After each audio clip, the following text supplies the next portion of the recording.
The symphonic band is the group that I have set aside for those kids that are really ready to take it to the next level. And then I can be a little more demanding, have higher expectations, because ultimately I really want my eighth graders to go on to high school band. And, in Batavia, there's a place for any type of kid in band or in music in general. Like, you know what? If you don't want to practice your instrument and you just want to be in band, great. You can be in the symphonic band all 4 years if you want in high school.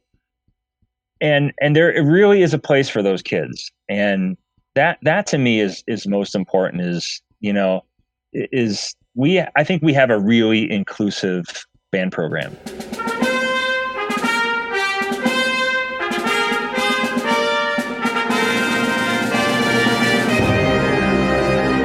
Hello, everyone. Welcome to Everything Band, a podcast that features conversations with composers, conductors, and performers of music for winds and percussion. My name is Mark Connor. I'm a composer and educator, and each week I have the good fortune to speak with and share the stories and wisdom of musicians and leaders in the band community. Are you planning to travel with your group sometime soon? If so, please consider my sponsor, Kaleidoscope Adventures, a full-service tour company specializing in student group travel. With a former educator as its CEO, Kaleidoscope Adventures is dedicated to changing student lives through travel, and they offer high-quality service and an attention to detail that comes from more than 25 years of student travel experience. Trust Kaleidoscope's outstanding staff to focus on your group's one-of-a-kind adventure so that you can focus on everything else. The Everything Band podcast is a proud member of the Music Teachers Development Podcast Network. The Muted Network provides support in the form of audio-on-demand programming designed by and for music educators. You can find more information about our network at mutedpodcasts.com. Before we begin, I'd like to thank all of you for listening. I appreciate your time and hope that you are finding value from these interviews. I rely on word of mouth and social media to bring the show to new listeners. If you think you knew one or two people who might find these interviews useful, please let them know about it. You can also help by following me and sharing posts on Facebook, Instagram, Twitter, and YouTube. Remember, help your students live up to the best that is in them through music. And so now, on to my next guest, Keith Ozsvath. Hi, Keith. Hi, Mark. How are you? I'm doing well. Thanks for joining me. Yeah, I'm really looking forward to it. Yeah, so Keith, can you introduce yourself for the listeners? Tell them what you're about. Absolutely. I teach band at Rotolo Middle School in Batavia, Illinois, and I've been there for the past 18 years. And at Rotolo, I direct the 8th grade band, the symphonic band, and the jazz ensemble. Outside of my middle school duties, I'm an adjunct instructor at Vandercook College of Music, where I teach both on-campus and online courses. And many of these courses are technology-centered, where directors learn how to integrate technology into their ensemble rehearsal. And I'm really passionate about helping teachers, specifically those middle school directors, on how they can improve their craft. And when I have some spare time, I maintain a website and my blog called Teaching Music and More, as just a way to share my ideas and resources with the music education community. All right, Keith. So tell me about how you got started in music. What's your musical origin story? So I don't come from a really musical family. My mom played orchestra in high school. My dad claims to have played cornets, although I'm not really sure if that's at all true. But as far as a musical background from my parents, that's really it. But when I was young, in the late 70s and early 80s, I can remember one of my first exposures to music was seeing my dad's brother, so my uncle, perform in the Blue Devils from Bugle Corps. I remember driving up to University of Wisconsin Whitewater, and we would go see him perform up there in the summers. And, I remember sitting in the stands and watching that. And, as I look back, I mean, I really think that was my, really my first big time exposure to music. And then around the age of 10, my parents had this idea that they should buy an organ for the family. And, I still remember, I can still picture this thing. It was a Baldwin organ with an upper and a lower keyboard and the foot pedals and everything. And we took lessons. My brother and sister and I, or my sister and I, took lessons for a few years. I think I took like 3 lessons for 3 or 4 years. And then at some point in high school, I think around my freshman year, I stopped taking organ because I knew of no one else that was playing organ at the time. Most kids were playing piano. I also never had played an instrument like a brass instrument or an instrument. So really, I mean, my experience in music was playing organ, like through middle school. My school didn't have a middle school band. It was a really small elementary school, and all we had was a music class. So there was no band, there was no orchestra, there was no choir, there was nothing. And I went to a parochial high school. So sometime during my 8th grade year of junior high, we went to the open house at the school, and we saw all the aspects of the school. And then the band was giving a performance in the gym, and we went to see them, and it was really impressive. I mean, they were playing their marching band show, and got to meet the director and talk with him a bit. And really, that was my first exposure to the band, and really thought, hey, I have some musical background. I think I want to do this. So what had happened was, then I was telling my parents that I wanted to do this. So they said, well, what do you want to play? I said, well, I want to play drums. So this was in like the spring, late spring of my 8th grade year, and they set up lessons and everything.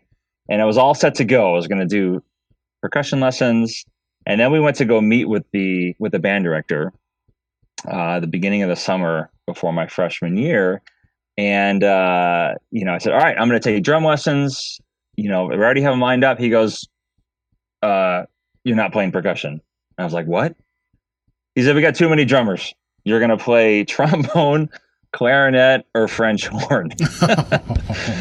So, I knew nothing about these instruments. I don't even know why I picked trombone, but I did. So I picked trombone. The director was a trombone player. So he actually gave me my first lesson, like right then and there. He's like, all right, well, sit down. You're going to have your first lesson. So I started playing trombone with him, and really the rest is history. I joined the band in high school, and,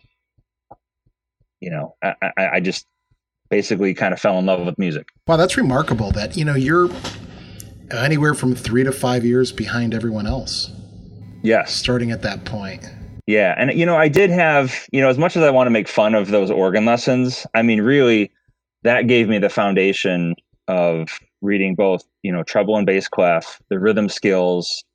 So really learning another instrument, really wasn't that difficult because I had that background. All right, Keith. So tell me about how that high school experience, joining the band, can you tell me when you knew that you were going to be a music teacher or a musician? When was that like a career option? Oh man, so I had really a wonderful experience in high school. We were a small band program, but we were, for our size, we were quite good. And it was equal, great musical experience, and then, just a great social experience. Cause I'll tell my own students, I said, band is great musically, but it's equally as great socially. I said, we all have friends in here, people you hang out with, and these are going to be your friends through high school, maybe even through college. And then, you'll even develop new friendships because of music. So when I was in high school, just again, thoroughly enjoyed it. And I always knew I loved music. And then at some point, probably around my junior year, when, we really had to start thinking about college choices and what we wanted to major in. I wanted to major in music, but I didn't want to be a teacher. And what I ended up doing was looking for schools that offered a music business degree. Because in the early 90s, that was a newer major, and some schools were offering that. In Illinois, where I grew up at. Western Illinois University was one of the schools that offered that. Millikan University and I believe Bradley University also offered that major. And I ended up going to Western Illinois University and just really had a wonderful experience there. And I went in as a freshman music business major. And I did all the coursework, as a freshman. And then at some point during that next summer, I decided to switch my major. And it really all became apparent because of two things. As a high school student, I went to the Bands of America summer music camp, and I went all 4 years. It was a great camp. Then, and because of those experiences and the people I met there, that really influenced me. And then also as a recently, gotten through freshman year, college student, my high school band director asked me to come work his marching band camp at his school. So it was being a counselor at the Bands of America camp. I want to clarify that for a second. I was a counselor at the Bands of America camp, and then being on staff at this high school marching band camp, I got some teaching experience, and that gave me, I got my feet wet enough to go, wow, I really enjoyed teaching. And I ended up changing my major then, the beginning of my sophomore year to music education. It added a little bit more time to the overall college experience. But it was well worth it, and it was the right choice. Tell me about your teacher in high school. Are there any lessons that you're carrying from that experience in high school? Definitely. I didn't have probably the typical middle school band experience. I mean, I didn't have any middle school band experience because I didn't join band till I was in high school. So everything that happened to me in high school was new to me. So I really came in with really no expectations. But, looking back, our director had very high expectations of us. I mean, he was a demanding teacher.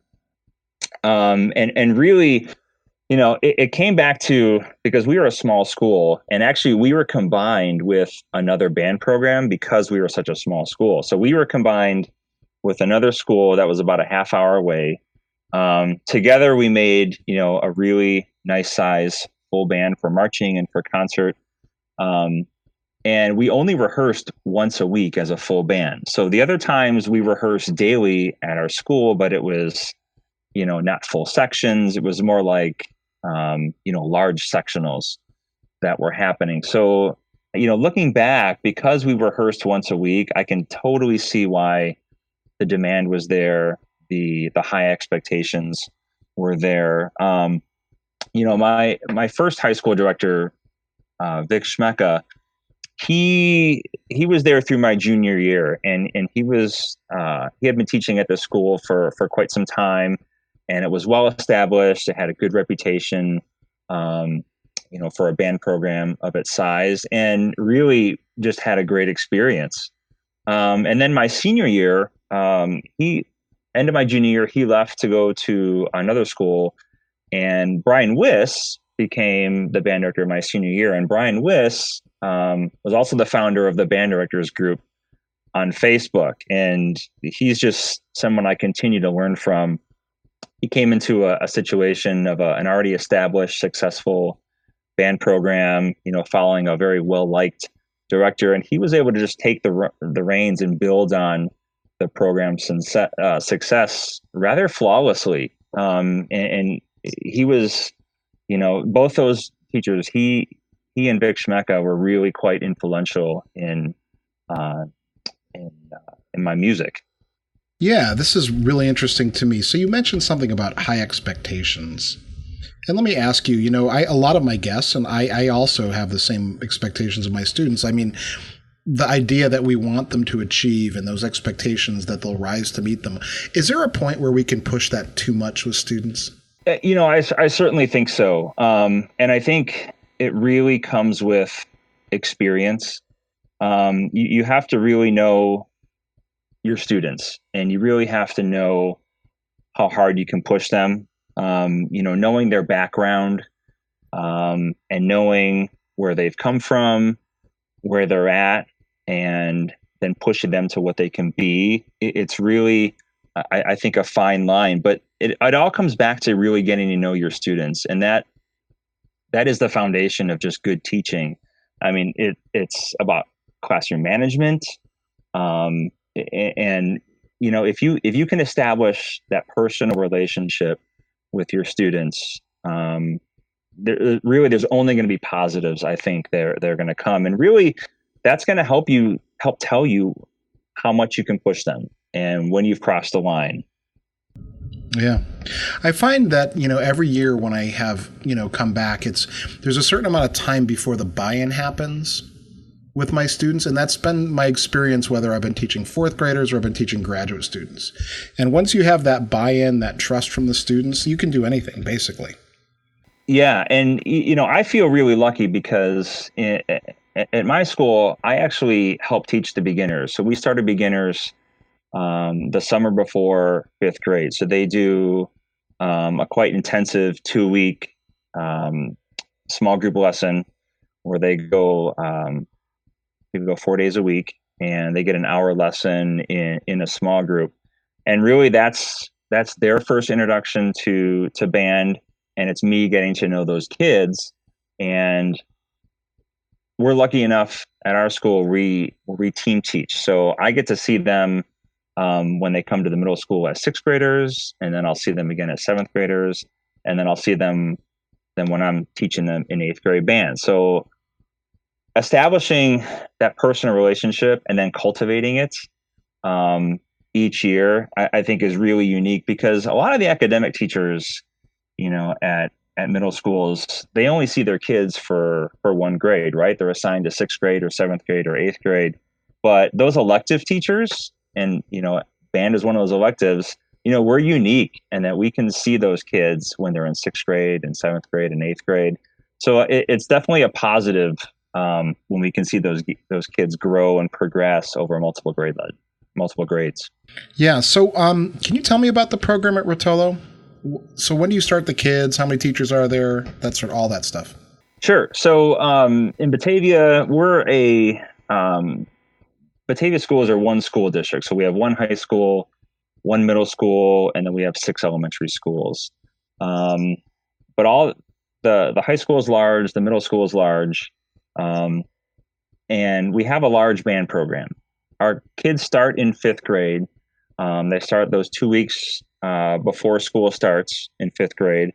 And then, since they're in elementary school, still in fifth grade, they get a weekly small group lesson, and they also get a weekly full ensemble rehearsal. And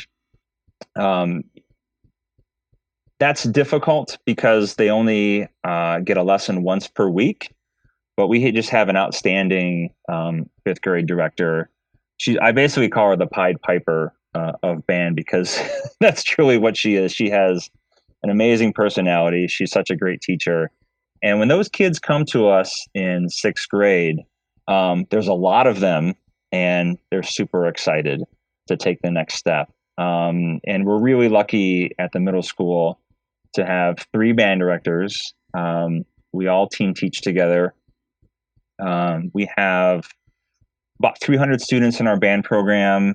We also have an orchestra program, and we also have a choral program. So when you combine all 3 of those programs together, we actually teach over 50% of the students at Rotolo. So we think that's unique, and that's really such a positive. And the community in Batavia really embraces the music program. It's very well supported. We have outstanding parents. And it's really, I tell people it's kind of like teaching in Disneyland. It's really a great place to teach at.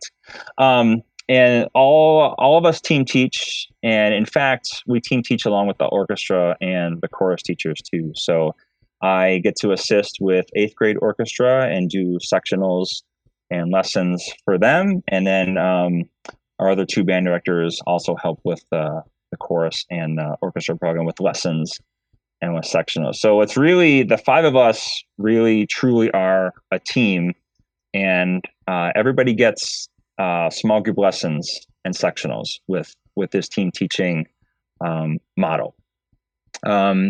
Bands at Rotolo are all curricular based. So we have a 6th grade band, a 7th grade band, an 8th grade band. We all rehearse daily for 40 minutes, and each student receives a weekly small group lesson. And these groups kind of evolve and change as students progress through the curriculum and the school year. It really depends on how they progress. So the lessons aren't necessarily instrument based, but they can be ability based. So it just depends on the section, and it depends on the kids that we have in there. We have large curricular bands, but then I think what really sets our school apart, our band program apart, is that we have a lot of extracurriculars as well. So the kids can be in one of 2 jazz bands. Our jazz band can be made up of any instrument. There can be violins in there can be flutes, there can be clarinets. It's really an opportunity for the kids to just get some experience with playing jazz. And one of my colleagues runs that and does a fantastic job. And then our second group, which is the jazz ensemble, that is our audition group. It's our more traditional big band jazz group. And I would really say these jazz groups are kind of our community performance arm of the band program. Like, these are the groups that you'll see out in the community performing, as well as doing, regular concert performances. We also have a symphonic band that I direct, and the symphonic band came about a few years ago as just a way to challenge our high achieving students, our kids that are taking private lessons. Because, I really love teaching the grade-based ensembles, but it also becomes difficult to always make sure that you're challenging those students that are taking private lessons and are practicing at home. So this group came about as a way to reach those students and give them an ensemble where they could grow their skills. So it's an audition group, and in addition to performing at regular concerts, this is the group that we also take to perform at band festivals in the Chicagoland area. And then we have a couple other groups that only meet half the year. We have a percussion ensemble, and they'll meet in the late winter, early spring, and they'll perform at Solon Ensemble as well. And then our other director, she's a woodwind specialist, and she also runs a clarinet choir in the springtime. So one other thing that we do too is we host our own Solon Ensemble Festival. And this is unique because we were one of the trailblazers in the Chicagoland area. I think kind of the old mindset and format of the Solon Ensemble contest was student or an ensemble, performs a piece. There's a judge in there. They write some comments down, and the kids get a medal. They leave and they go home. And there's really not a big music education component to that. And we were really one of the first schools to host our own contest, but then also change the paradigm, and where the kids are going to perform still, but then for 8 to 10 minutes, that judge, who is also a middle school educator, a middle school director, is going to work with them on aspects of their performance. What could they do with articulation wise? What could they do dynamic wise to make this performance even better? And the kids leave with some feedback on how to improve for the future. And, they still get their medal. And it's, we've been doing this now for at least 10 years. And it's just awesome. We continually hear such great feedback from the parents on how worthwhile it was. And then, also getting great feedback from our judges that we hire too, that really appreciate that type of educationally based atmosphere. So I want to ask you, you mentioned that you have 50% participation, and that's just incredible. What's the total number of musicians in the middle school instrumental or in the middle school band program? We have around 300 kids. So right 300 kids. How many of those kids go on and play in the high school band? Okay, this is pretty awesome. So we have more than 80% of our eighth graders go on to the high school band. Wow. And this is not just a 1-year thing. Like, we annually have about 80% or more of our students go on to the high school band. What's happening in Batavia between the middle school and the high school? Because I know that there's a huge attrition at that point because a lot of parents want their kids to take all the extracurriculars, or they don't want to be in marching band, they want to play football or run cross country. So what are you doing in Batavia to keep 80%? I think we try really hard. We have tried really hard to create a culture of music appreciation. And it really isn't just band, but we really try, because we work so closely with our chorus and our orchestra teachers as well. It's really, we want to create this appreciation of music.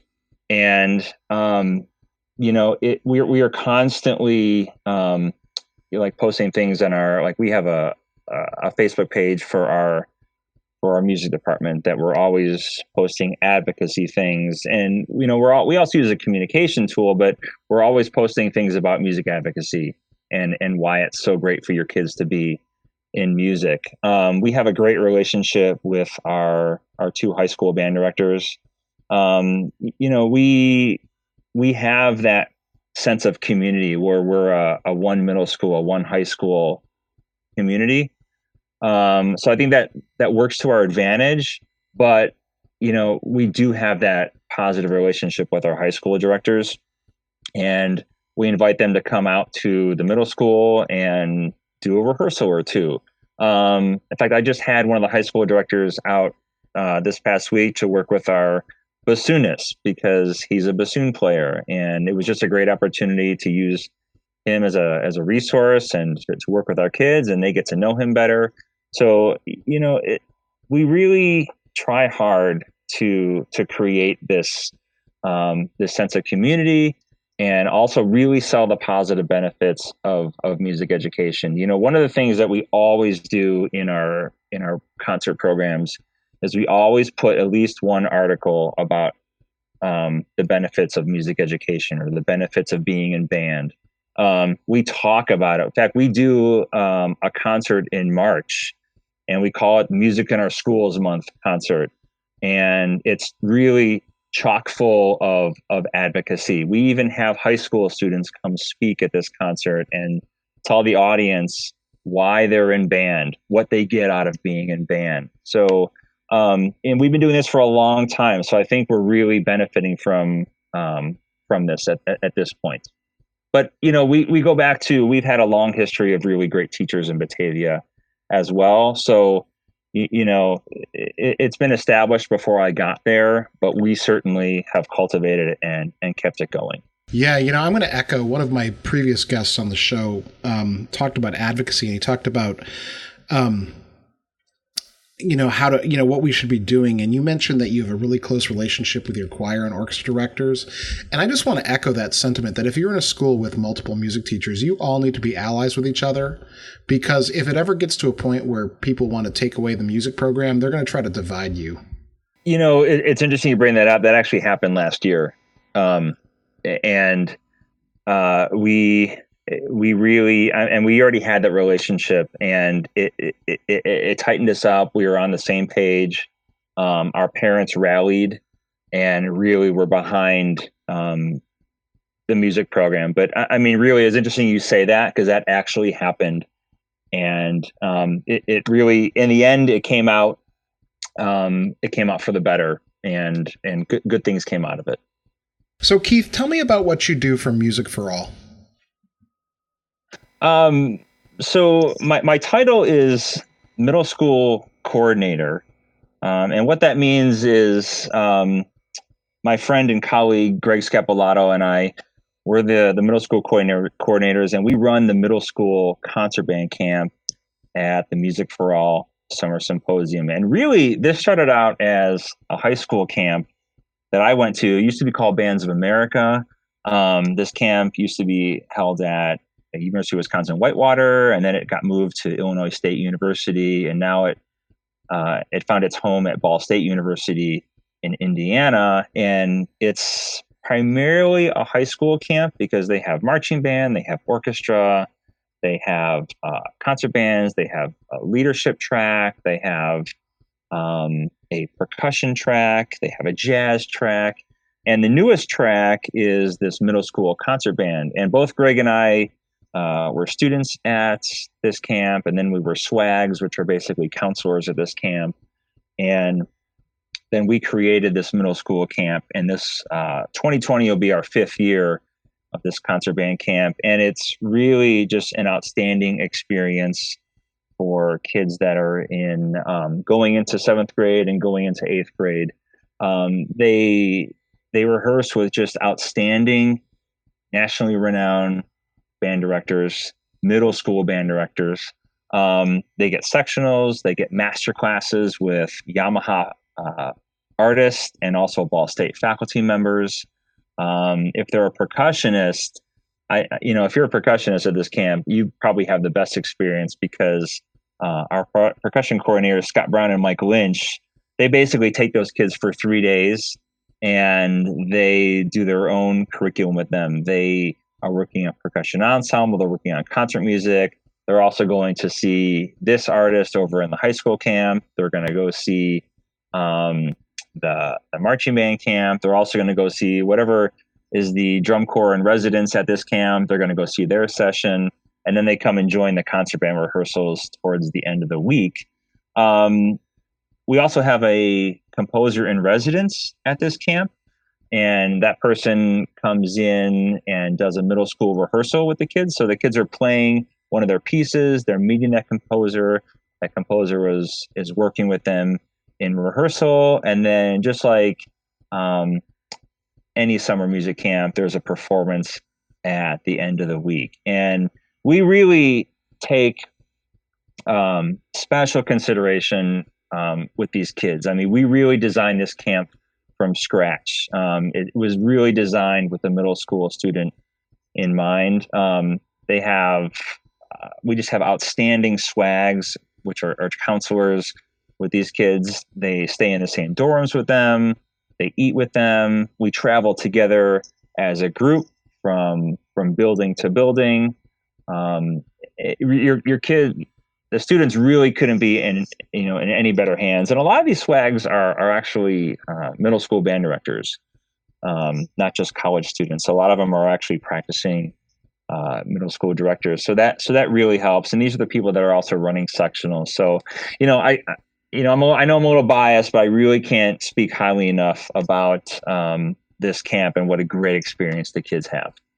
So you mentioned that there's a composer in residence. How much work have you done with composers during your career? When I saw this question on the sheet, I was thinking back, and I really only had like one composer come in and work with my kids, and that was Les Taylor. And Les Taylor actually wrote an original piece for our band because in our particular community, we're part of the Tri-Cities, which is Batavia, Geneva, St. Charles. And there was a local newspaper, and they were celebrating an anniversary. And he had been asked to compose a piece. And the piece was called the Kane County Chronicle, which is the same name as the newspaper. So it was a March style piece. And it was really a cool experience, actually, because he came in and met with the kids and asked them, hey, what do you want to hear in this piece? So he took some of their ideas then and crafted a piece and came in and worked with them. We brought him in also for the debut performance, and then the executives from the Kane County Chronicle newspaper were there. So it was a really, really cool experience. But since then, all my experiences with composers have all been via Skype or Google Hangouts. And I think that it's just so awesome. It's a great use of technology because it has allowed us to make talking with a composer or working with a composer so accessible. And, we've brought in, I think James Swearingen has worked with our kids via Skype. We've also, I know it's not a composer, but we've also had members of the United States Army Field Band work with our kids. And most recently, last year, we had Travis Weller do a session with us. We're performing Yankee Fanfare, and he just did a wonderful session where our kids played, and he gave some feedback, and the kids also had an opportunity to ask some questions about composing. So, the face-to-face interaction is absolutely awesome, but the next best thing is being able to connect with a composer, using technology, I think. Yeah, I enjoy my Skype sessions with schools when I get a chance to do that. It's a good time. Yeah, and I found that composers are so open to that. I mean, really, I've never been turned down, and they're more than happy to work with the groups, and the interactions have always been positive. My students have walked away just thinking, man, that was really cool. So, Keith, tell me about your website, Teaching Music and More. Yeah, so I consider myself like a self-taught technology enthusiast. Way back like 10 years ago when, or maybe even more, when Web 2.0 was a big thing. Maybe your younger listeners don't even know what that is, but that's when resources on the internet started to become interactive. And it's about that time when I was really active on Twitter and learning about a lot of these education-based programs that were kind of coming of age, and people were starting to use them in education. And I decided I was going to start a blog called Teaching with Technology in Band. And the whole premise of this blog was that for 30 days, I'm going to utilize some component of technology, whether it was something web-based, whether it was even as something as simple as recording, using my laptop or something. So, and I wrote about this, I legitimately did it for 30 days, and I started generating a little bit of a following. I would post some things on the band director group on Facebook, and I also post some things on Twitter, and that's how I started blogging. And then that kind of morphed into Teaching Band and More, which is what, was basically just a blog. And I just started sharing my thoughts and ideas and resources and things I was using in band. And then as I got a little bit more serious with that, I just renamed it Teaching Music and More .com, and really just developed a whole new website. And there's a blog component to it. There's also like a teachers pay teacher site where people can get some resources, and some other components of it, like some of my professional development resources I can share on there, as well as some online teaching things. So it's really just a way for me to share, what I'm doing with the music education community. Yeah, absolutely. It's a really nice website. There's a lot here. I like your 3 for 3s and the things you have on your blog. It's cool. I really enjoy choosing band music. I mean, I really find it's challenging, but it's really like one of the most enjoyable things about my job. And I love finding new pieces. And that's really how that, top 3 by 3 kind of came about. I wanted to hear from, well-respected, primarily middle school music educators on what are their 3 favorite pieces. And that kind of evolves. Like my 3 this year aren't my favorite 3 from 5 years ago. So, it's really fluid. And the people I reach out to, I was like, hey, what are your favorite 3 band pieces? And it's great to hear about, the composers they like, the pieces they like. And then it's really great to hear about why they think those pieces are great. So everybody, describes, well, this piece has this in it, and this piece I love this piece because it's in 6/8 time, and it really helps reinforce that with the middle school kids, or it's in this particular key, or it's focusing on this concept. So yeah, that's one of my favorite things I think about that website is that top 3 by 3 series. Yeah, it's choosing music is as a composer myself who's also teaching band, I want to buy like everyone's work. I want to like buy all my friends' music, but I have such a small budget that I have to be really careful. And so what guides you when you're selecting music? What kind of criteria are you looking for when you listen? First and foremost, it has to just be great writing for the entire ensemble. One of my favorite composers is Pierre Laplante. And he's one of my favorites because I think he's absolutely masterful at writing, tuneful melodies and harmonies for really every section in the band. There's other composers that I think do that similarly, and I really kind of gravitate towards those pieces. Every composer doesn't write all great music, it's not necessarily I'm sticking with one particular composer, but I'm looking for those pieces where, it's going to make our ensemble sound great, and it's going to share the melody with not just one section, but other sections. I also like to look for really good percussion writing because that's a section that I often feel gets neglected. And it's really important for me that those kids have as equal of a great experience in band as the woodwind and brass players. As we kind of wrap up here and kind of head into the final questions, the philosophical questions, I want to ask a nuts and bolts thing. And, you've been teaching for 23 years. Can you distill your best practices down into just a couple of ideas? Is that possible? I will do my best.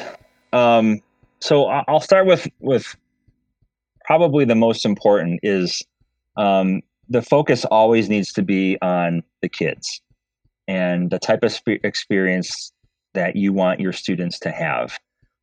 If you are making every decision with your students in mind, really, I don't think there is a negative to that because you can always justify the why. Why are you choosing this music? Well, because we have these issues in our band, or because we have this particular positives or strengths or weaknesses in our band. If you can justify your actions by it's because of the kids, I don't think anybody can argue with you. And, I learned that from at Rotolo, the principal was there when I first got hired, Harold Wolf. That was his big thing. It's always about the kids. Make your decisions with the best interest of the kids in mind. And that still guides me today because I have found it to be true that if you're really making your decisions on what's best for your kids, that's what matters. I would also say that, the work-life balance, I don't know if anyone has truly mastered it. And I know I haven't truly mastered this work-life balance. But, being a band director, we all know how busy we get. And I really think making some priorities like, I can't stay at school until 7, 8 o'clock, 9 o'clock at night. I just can't do that. It's not right. I know Darcy in her episode, talked about that as well. It's just unhealthy. When I was younger, did I do that? Absolutely. And as a parent now with 3 kids, my wife is a music teacher. For the work-life balance, really, I need to get up early before people are awake and the house is quiet to be productive. And I'm a morning person, so I can get more done in the morning. And then, if I don't accomplish things that I need to do, I try to find some snippets throughout the day where I can get a little work done. If my kids are at a rehearsal or at a practice and I have some time, I'm able to get a little bit of work done. But really, I find that I can't really work much at night anymore. I'm just kind of fried. And I really just come to accept the fact that, if I didn't get it done today, tomorrow's another day. I'm going to try and get it done then. And I think probably the last nugget of information is becoming a parent, I think, has really made me a better teacher. It's truly been an enlightening experience and really influenced my teaching. It's really put things in perspective and given me more wisdom as an educator because, um, you realize that, kids might not do things for the reasons you think they're doing them. Like, for example, I had a kid miss a concert. And, when I was a younger teacher, I probably would have been so mad and taken it personally that they missed a concert. And really, the bigger picture is, when does the learning really take place? During your rehearsals. And, we probably had 30 or 40 rehearsals leading up to this concert. Yes, he missed the concert. He should have been there. Concerts are important. But, being a parent, I get it. And there was an issue with the parents. They couldn't get the child there. In my own situation as being a parent, I get that. I have that perspective now. And I think it allows me just to be, a more mature educator and see how these things can happen. And then we figure things out and go from there. But, a lot of times younger educators, they have their best interests, in mind. But really, I think being a parent really gives you that perspective and really helps you be a better teacher. Where do you draw the line between healthy and unhealthy competition in music? I'm unique in that we don't do a lot of, we don't do any competitive, anything competitive with music. Like we don't go to any competitions. We do festivals for comments and for ratings, but really we're not competing against anyone else. But I still think there could be an unhealthy balance with that if I chose to really put emphasis on that particular performance. And it's really, when it comes down to it, I really want my kids to be better musicians than when I got them at the beginning of the year. Like I want my kids to get better each and every day.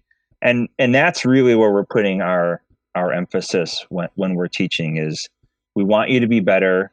Everything we do with the kids, like with self-reflection, self-assessment, it's all about thinking about your own situation. What could you do better?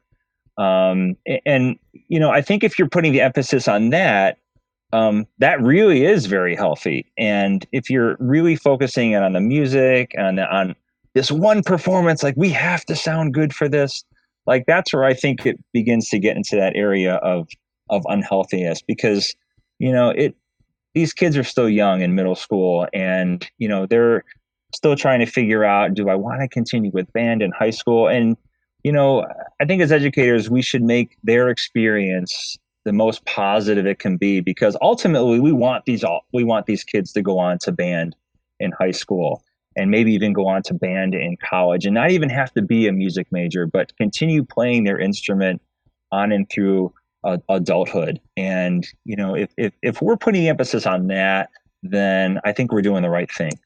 All right. So I asked you about work-life, or we talked about work-life balance rather. And so the next question is a big one, and everyone answers it in their own way. And it's, what are the challenges facing music education, and how can we best meet them? This is a tough question.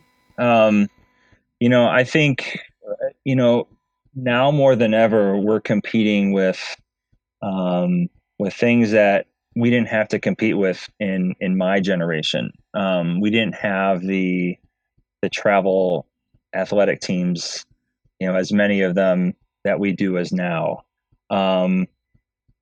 The online components where kids are, on their devices. And I should say, like, the number of kids that have devices is certainly more and perhaps even gets to be more every year. And then we're competing with the kids with devices, then with what they're watching, TikTok, Instagram, Snapchat. So there's a lot of things that we're competing with. And I think these are definitely challenges, facing music education, just the busyness of people's lives. Like when it comes time for kids to sign up for band, is this something that families have have time for. And, I think the only thing that we can do as teachers is to really, in our own world, in our own community, is the thing that we're teaching, the thing that we're growing, music, is do the best that we can do. And if we're really making our programs outstanding, then people will come to them. And when people come to them, many people will see the value of it and hopefully stick with it all throughout their middle school years and then go on to high school. Because we can really only control, very few things. And, I think really just focusing on your own program, what can you do to make it the best it can be? And go from there. It's really hard to focus on other things that are really out of your control. And it's really almost not even worth your time and the stress involved with it. So really, making your thing the best it can be. Keith, if I could give you a time machine and set the date to your high school graduation, what would you say to yourself? I probably would have told myself you should just major in music education to begin with, because I ended up changing my major, to music ed anyway, my sophomore year of college. But I really probably wouldn't do too many things differently. I really wish I would have taken advantage of maybe some extra music opportunities, like maybe auditioning more for district or state level ensembles, maybe some additional camps that I could have gone to, anything to kind of bolster my playing skills as I went into college. I had a great experience in college. But, I think if I had come in at a higher level, I could have just been that more, that much better of a musician and could have gone further. But, again, I really was happy with my accomplishments as a student.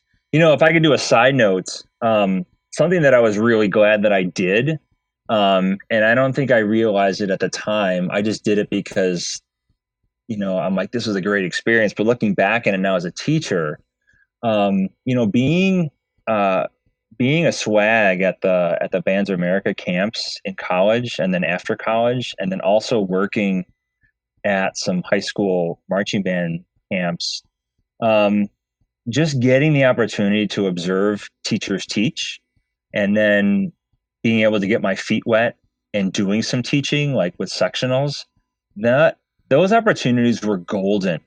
And, first of all, thank you to those people that allowed me to teach their kids and trusted me enough at those camps to let me teach, because those experiences really were so influential in my development as an educator.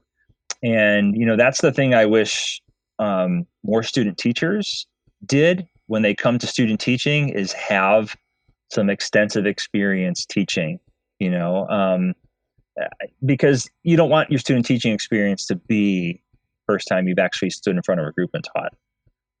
You'll get more out of it if you have had some teaching experience, make some mistakes, and have some successes. It's really huge, and it really kind of solidifies if you want to be a music teacher or not. Like, if you can have those experiences beforehand, it's just going to make you a better teacher and really, really help solidify that decision that you've made to go into music education. All right, Keith, if you had the choice, what would be the final work for wind ensemble or band that you'd want to conduct or hear or play? Okay, so does this have to be performed by a middle school group? Because no, I'm not really sure I could answer that, because I don't know if there's a final piece I would have, a middle school group perform. But, a piece I absolutely love is the Magnum Mysterium. And And I guess if there was a piece I could choose to compose, to conduct my final piece, that would be the one.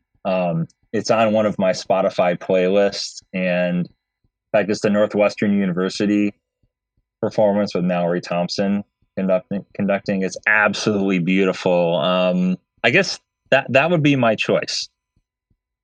All right, Keith, is there anything coming up that you'd like to share or promote? The only thing I'd like to promote is the Music for All Middle School concert band camp that takes place at Ball State University towards the end of June. Again, it's a fantastic camp, and I know if you're from the Midwest area, it's fairly easy to get to, but if you're from farther abroad, like Texas or the East Coast or West Coast, it is a little bit harder, but we do have these Get on the Bus campaigns that people coordinate from kind of all across the United States. We have some from Iowa, we have some from Missouri, we have some from Texas, we have some from the Kentucky, Tennessee, also the Ohio area. And these are buses that kids can jump on and get to camp if parents are having a hard time getting their kids there. But I absolutely can guarantee it's going to be an amazing experience for your middle school kids as well as your high school kids, because this is a high school camp as well, the Music for All Summer Symposium. But it's outstanding, and this is the 5th year of it this coming 2020. So super excited about this camp. Keith, how can people get in touch with you? There's a couple ways. You can just simply email me at Ozsvath, OZSVATH @gmail.com, or you can also contact me through my website, teachingmusicandmore.com. Excellent. Keith, thank you so much for your time. It's been great, Mark. Thank you.